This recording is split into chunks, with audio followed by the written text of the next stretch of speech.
racial politics.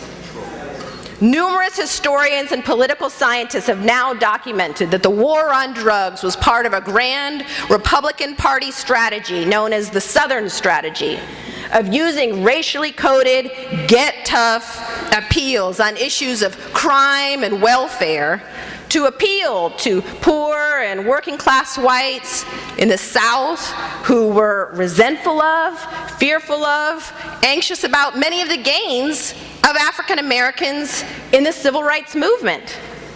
Now, to be fair, I think we have to acknowledge that poor and working class whites really had their world rocked by the civil rights movement. You know, wealthy whites, they could send their kids to private schools, give their kids all of the advantages that wealth has to offer. But poor and working class whites were faced with a social demotion.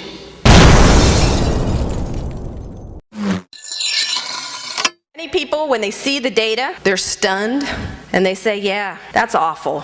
Those racial disparities, it's astounding. But still, we need to be waging a drug war in those ghetto communities because that's where the violent offenders can be found. That's where the drug kingpins can be found. They say it makes sense to wage the drug war in the ghetto communities because we have to get tough with them. That's where the violence is. And for a while, I believed that too. But it's not true. It's not the case.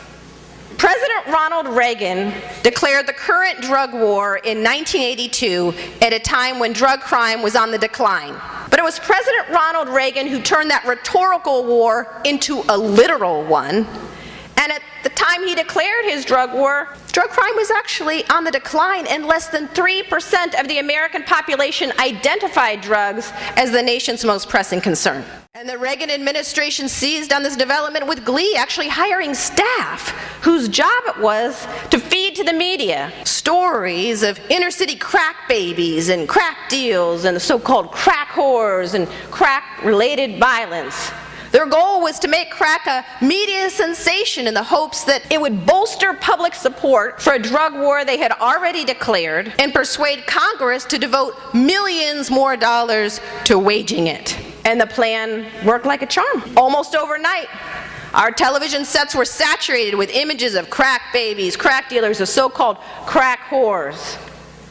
And a wave of punitiveness swept over the United States, and soon Congress was passing harsh mandatory minimums for possession of small amounts of crack cocaine and other drugs, sentences harsher than murderers receive in some other Western democracies.